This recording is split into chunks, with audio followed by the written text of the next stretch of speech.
तो आज हम लोग गुरुत्वाकर्षण के बारे में जानेंगे। किसके बारे में? गुरुत्वाकर्षण के बारे में। तो सबसे पहले हम लोग ये जानते हैं कि गुरुत्वाकर्षण कहते हैं किसको। ठीक है, गुरुत्वाकर्षण या गुरुत्वाकर्षण बल। तो याद रखना कि पूरे ब्रह्मांड की बात करते हैं। ठीक है, इसमें कुछ नहीं बचा, सब कुछ आ जाता है। तो पूरे ब्रह्मांड में किसी भी दो वस्तु के बीच में लगने वाला आकर्षण बल को हम लोग गुरुत्वाकर्षण बल कहते हैं। चाहे वो सूरज चांद के बीच में लगने वाला आकर्षण बल हो या मेरे और तुम्हारे बीच में लगने वाला आकर्षण बल हो, मतलब किसी भी दो वस्तु के बीच में लगने वाला आकर्षण बल को हम लोग गुरुत्वाकर्षण बल कहते हैं। ठीक है, तो हम उसको लिख देते हैं कि किसी भी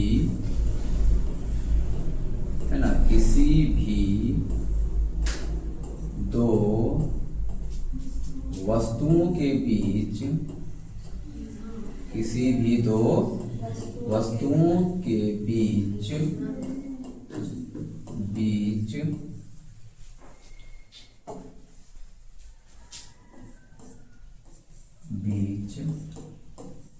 लगने वाला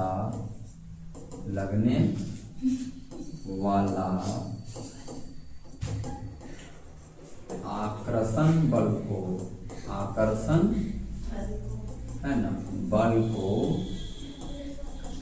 गुरुत्वाकर्षण बल कहते हैं या फिर गुरुत्वाकर्षण बोलते हैं ना। गुरुत्वाकर्षण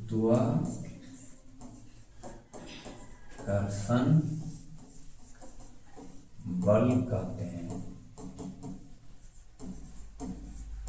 याद रहेगा ना कि किसी भी दो वस्तुओं के बीच लगने वाला आकर्षण बल गुरुत्वाकर्षण बल आकर्षण बल को छूट गया, को डाल लेना। आकर्षण बल को गुरुत्वाकर्षण बल कहते हैं। किसी भी दो वस्तु के बीच में लगने वाला बल, चाहे कुछ भी हो, है ना, चाहे तुम्हारा कुछ भी हो। जैसे बोलेंगे कि सूर्य तथा चंद्रमा के बीच में लगने वाला, है ना, चंद्रमा के बीच लगने वाला बल,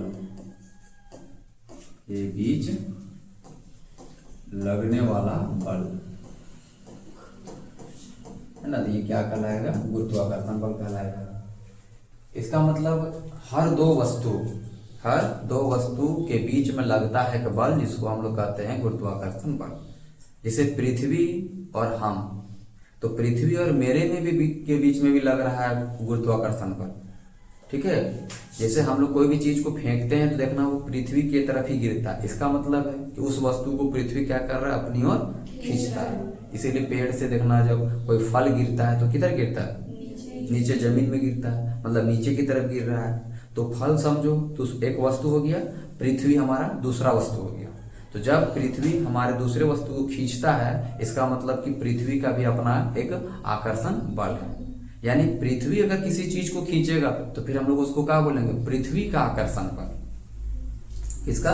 पृथ्वी का आकर्षण बल, यानी कि पृथ्वी का गुरुत्वाकर्षण बल। केवल गुरुत्वाकर्षण बल बोलेंगे तो फिर कोई भी दो वस्तु हो जाएगा। समझ रहे ना? कोई भी दो वस्तु मतलब हम और तुम भी हो सकते हैं, चांद और सूरज भी हो सकता है, तारे और ग्रह हो सकता है। कोई भी दो वस्तु के बीच में लग सकता है अगर हम केवल गुरुत्वाकर्षण बोलेंगे तब। ठीक है, लेकिन किसी खास का अगर हमको बोला, जैसे कि पृथ्वी का, तो हमको बोलना पड़ेगा पृथ्वी का गुरुत्वाकर्षण बल, जिसको हम लोग गुरुत्व कहते हैं। क्या कहते हैं? गुरुत्व कहते हैं। तो देखो यहाँ वही बात लिखा हुआ है कि वह बल जो किसी भी वस्तु को धरती के केंद्र की तरफ खींचता है, धरती के केंद्र की तरफ जो खींचता है, उसे पृथ्वी का गुरुत्वाकर्षण बल कहते हैं। किसका? पृथ्वी का। ये शब्द को याद रखना है कि पृथ्वी का गुरुत्वाकर्षण बल कहलाता है, क्योंकि सबका गुरुत्वाकर्षण बल अपना अपना है। तो ये क्या किसका कहलाएगा? पृथ्वी का। ऐसे तो गुरुत्वाकर्षण बल का मतलब क्या बताएं कि किसी भी दो वस्तु के बीच में लगने वाला आकर्षण बल को गुरुत्वाकर्षण बल कहते हैं, चाहे तुम्हारा वो सूरज तथा चंद्रमा के बीच में लगने वाला बल क्यों ना हो। यहाँ तक बात समझ में आ रहा है? पहले गुरुत्वाकर्षण बल समझ में आया। और पृथ्वी का किसी भी चीज को अपनी ओर खींचता है, अपना केंद्र की ओर खींचता है, तो उस बल को फिर क्या बोलेंगे? पृथ्वी का गुरुत्वाकर्षण बल, या फिर इसी को हम लोग गुरुत्व भी कहते हैं। क्या बोलते हैं? गुरुत्व। क्या कहते हैं? गुरुत्व। यदि हम कोई एक पत्थर बिना धक्का दिए फेंकते हैं, वह पत्थर की ओर त्वरित होता है, तो पता चलता है कि कोई एक और बल उस वस्तु पर लग रहा है। इसका अर्थ यह है कि पत्थर भी धरती को आकर्षित करता है, यानी इस ब्रह्मांड में सभी वस्तुएं एक दूसरे को क्या करते हैं, आकर्षित करते हैं। ठीक है, अगर हम कोई भी चीज को ऐसे रख दिए हैं धरती में, तो इसका मतलब क्या है, धरती उसको खींच ले है, क्योंकि है ना उसको उठाने के लिए फिर हम लोग को बल लगता है। क्या लगता है, बल। इसका मतलब एक बल पहले से धरती अपनी ओर खींच रहा था, और हम लोग को इसको उठाने के लिए उससे ज्यादा बल लगाते तब उठता है। समझ रहे हो ना, उस पृथ्वी जितना बल से अपने किसी भी चीज को नीचे खींच रहा है, तो उससे ज्यादा जब बल लगाते तब देखना चीजें उठता है। उससे कम अगर बल लगाएंगे तो चीज उठेगा नहीं, उठेगा, धरती में ही रहेगा। इसीलिए देखना हम लोग सब कुछ नहीं उठा सकते हैं, हम लोग वही चीज को उठा सकते हैं जिसमें पृथ्वी का जो नीचे की तरफ लग रहा है जो बल, पृथ्वी जो चीजें मान लेगी समान है, ये मान लो हाथ मेरा पृथ्वी है, जिसको पृथ्वी नीचे की ओर खींच रहा है, अपने केंद्र की ओर खींच रहा है, तो इसको उठाने के लिए हमको क्या करना पड़ेगा, पृथ्वी जितना बल से नीचे खींच रहा है उससे ज्यादा बल जब लगाएंगे तब उठा पाएंगे। तो कहीं कहीं देखना हम लोग चीजों को नहीं उठा पाते, इसका मतलब वहां पे पृथ्वी हमसे भी ज्यादा बल से वो नीचे की ओर खींच रहा है। समझ में आ रही बात? मतलब पृथ्वी के द्वारा लगाया गया बल को हम लोग गुरुत्व या तो फिर पृथ्वी का गुरुत्वाकर्षण बल बोलेंगे। किसका? पृथ्वी का गुरुत्वाकर्षण। ठीक है, और कोई भी दो वस्तु, ब्रह्मांड का कोई भी दो वस्तु के बीच में लगने वाला आकर्षण बल को क्या बोलते हैं? गुरुत्वाकर्षण बल बोलेंगे। जैसे हम और तुम्हारे बीच के अगर लगने वाला बल है तो इसको हम लोग गुरुत्वाकर्षण बल बोलेंगे, पृथ्वी का गुरुत्वाकर्षण नहीं बोलेंगे। समझ में आ रहा है बात? यह वही बात बोला, यदि हम कोई एक पत्थर बिना धक्का दिए फेंकते हैं, यानी एक ऊंचाई से, कोई किसी ऊंचाई तक हम लोग क्या करते हैं, फेंकते हैं, तो वह पत्थर की ओर त्वरित होता है, तो पता चलता है पत्थर क्या होता है, त्वरित होता है, कुछ दूर तक ऊपर जाता है। जब कोई चीज को हम लोग धक्का मारते हैं, फेंकते हैं, कुछ ऊपर जाता है,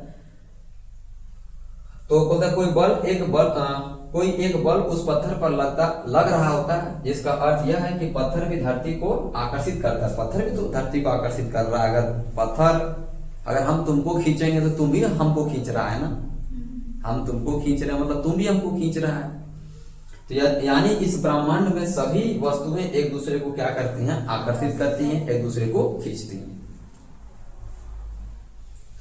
इस चीज को यहाँ पे प्रूफ किया गया है कि आखिर कितना बल के साथ खींचती है एक वस्तु, जब दूसरे वस्तु को खींचती है, आकर्षण करता है, तो कितना बल के साथ आकर्षण करता है। देखो बल के बारे में हम लोग पिछले क्लास में पढ़ चुके हैं, है कि नहीं, बल तथा गति के नियम में, कि बल का जो एसआई मात्रक होता है, उसका जो मेजरमेंट होता है वो न्यूटन से किया जाता है। कौन चीज से?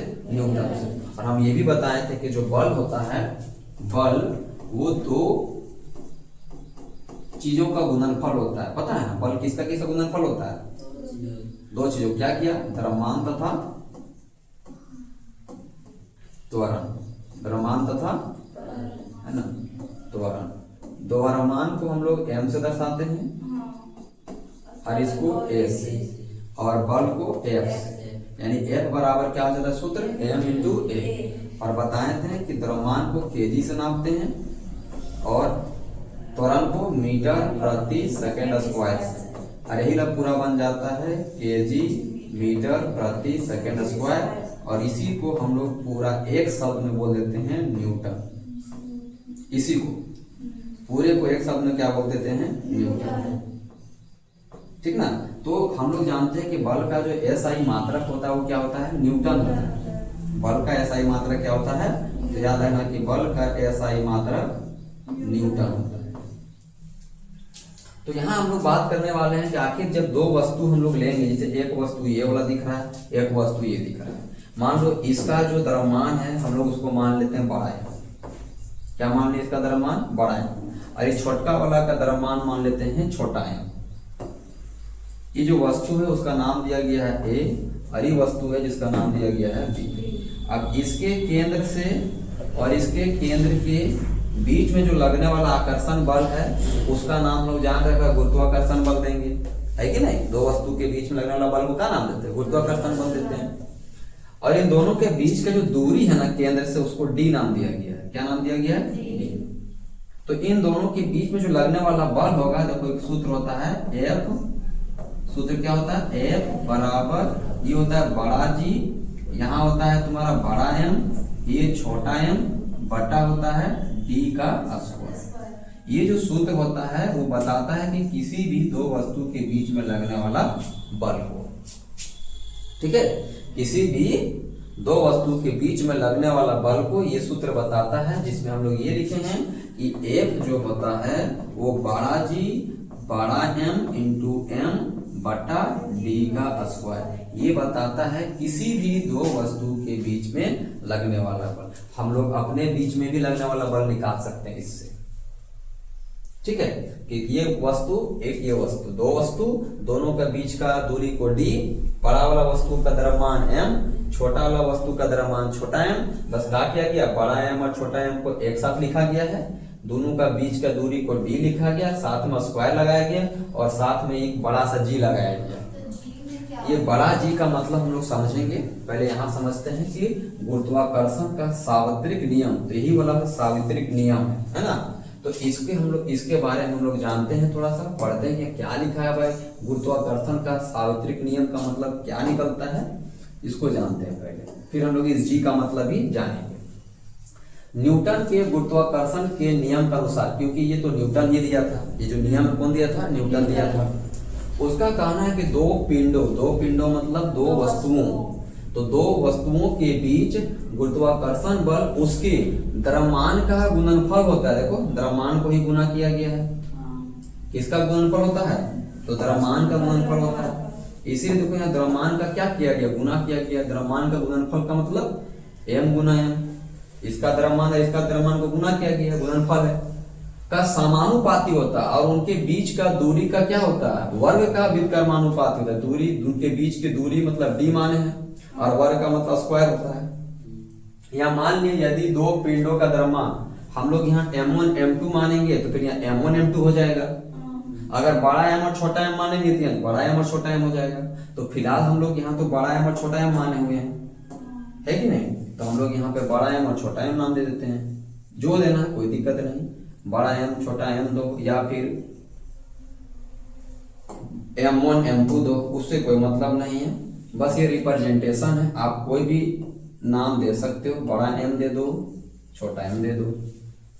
तो कहता है कि उनके बीच की दूरी को d दे देते हैं, तो इनके बीच का जो गुरुत्वाकर्षण बल होगा उसका सूत्र ये वाला होगा, यानी F बराबर g m by D square होगा।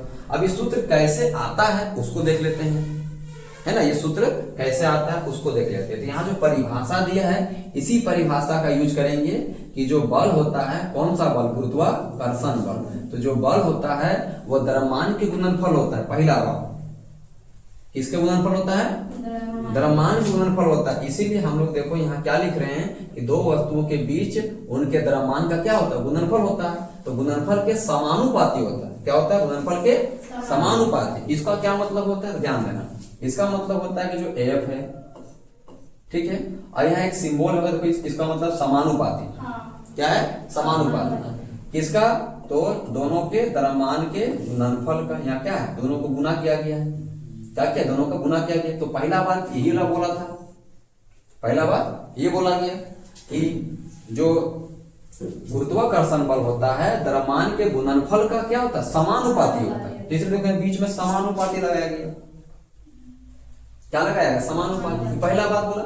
और देखो दूसरा बात में क्या बोला था कि जो गुरुत्वाकर्षण बल होता है, देखो क्या बोला था कि बीच की दूरी का वर्ग के व्युत्क्रमानुपाती होता है। यहाँ क्या बोला है? व्युत्क्रमानुपाती। तो व्युत्क्रमानुपाती का मतलब देखो उल्टा, यहाँ बोलेंगे कि जो बल होगा वो व्युत्क्रमानुपाती होगा एक बट्टा, देखो सिंबल वही रहेगा लेकिन यहाँ एक बट्टा लगा देंगे तो यही हो जाएगा व्युत्क्रमानुपाती।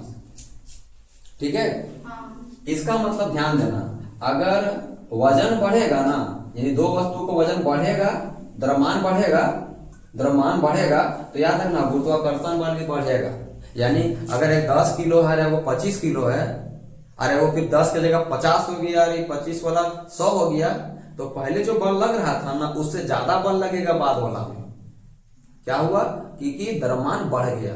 द्रव्यमान बढ़ेगा तो बल भी बढ़ेगा। लेकिन यहाँ कहता है दूसरा वाला में कि दूरी बढ़ेगा ना तो बल घटेगा। हम लोग देखना, दो चुंबक को जब सामने रखते हैं तो तेजी से खींच लेता है, थोड़ा दूर रखेंगे तो तेजी से नहीं खींच पाएगा, धीरे धीरे खींच रहा होगा। इसका मतलब जैसे जैसे दूरी बढ़ जाएगा फिर चुंबक खींचेगा क्या? नहीं। इन दोनों के बीच का बल क्या हो जाएगा? कमजोर हो जाएगा, कम लगेगा। इसका मतलब ये समझना कि दूरी कम तो बल ज्यादा, और दूरी ज्यादा तो बल कम, उल्टा होगा। इसलिए व्युत्क्रमण का मतलब क्या होता है? उल्टा।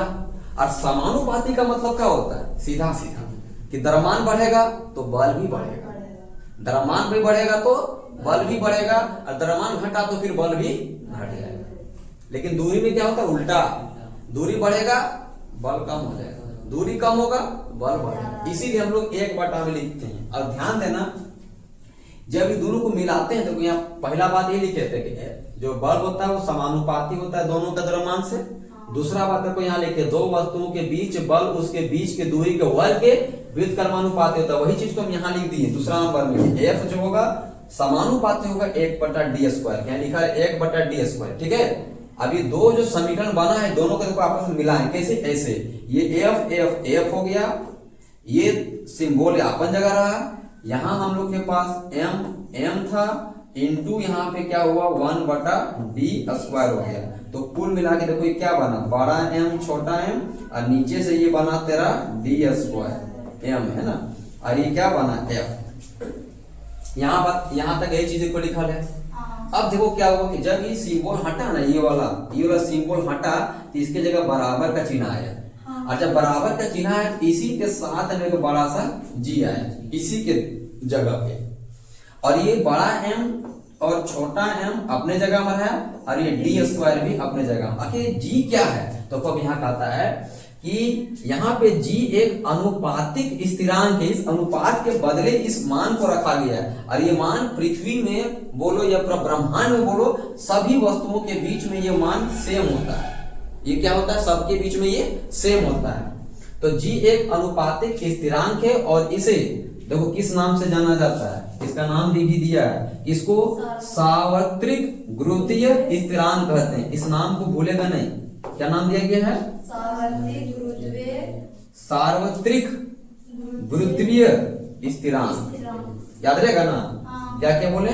सार्वत्रिक गुरुत्वीय स्थिरांक। हाँ, सार्वत्रिक गुरुत्वीय स्थिरांक कहते हैं।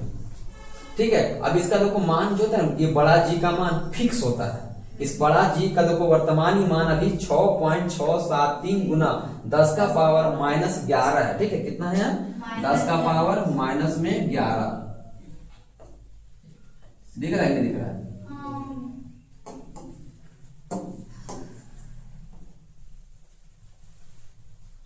और साथ में देखो इसका यूनिट भी लिखा गया। इसका यूनिट क्या आएगा? इसका यूनिट आएगा न्यूटन मीटर स्क्वायर। क्या पढ़ेंगे? न्यूटन मीटर स्क्वायर, और फिर पर केजी स्क्वायर। क्या पढ़ाएगा? पर केजी स्क्वायर, मतलब न्यूटन मीटर पर केजी स्क्वायर। और ऊपर में क्या? 10 का पावर -11, और ये अपने आप में कितना? 6.673 गुना 10 का पावर -11 न्यूटन मीटर पर केजी स्क्वायर। अभी आया कैसे, इसको देखते हैं हम लोग। ठीक है। तो कहता है कि यहाँ पे इसको गुना करके पहले यहाँ से g का मान निकाला गया। यहाँ तक तो समझ में आ गया? कोई दिक्कत? देखो हम निकाल के दिखाते हैं भैया कैसे कैसे। अब यहाँ से ये समझो कि इस d को इसके साथ गुना करेंगे तो क्या बनेगा? FD² बनेगा ना।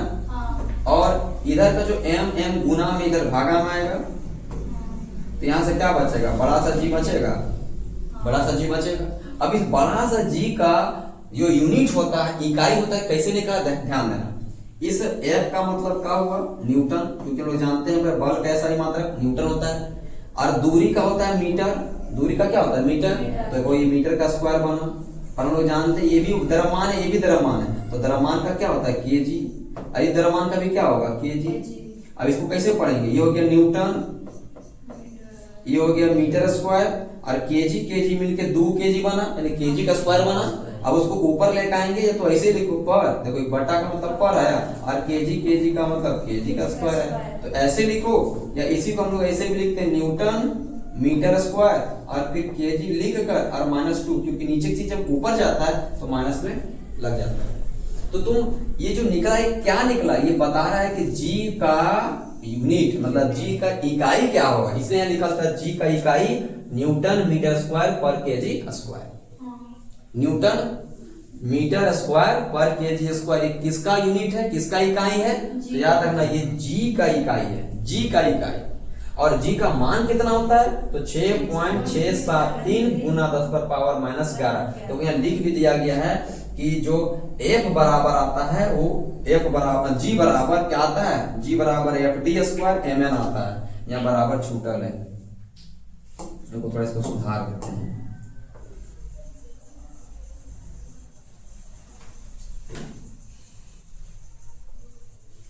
यहाँ क्या लिखेंगे हम लोग? जी बराबर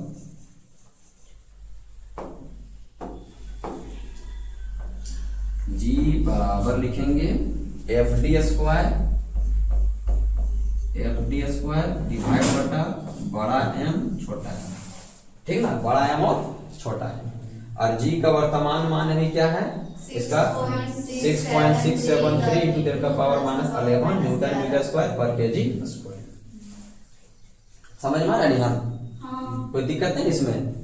वो चीज हम इधर बता भी दिए कैसे कैसे यहाँ से जी ये जो हम लोग का निकला इसका स्थिरांक निकला है, तो याद है ना जी का मान निकला, ठीक है, मतलब जी का यूनिट निकला है।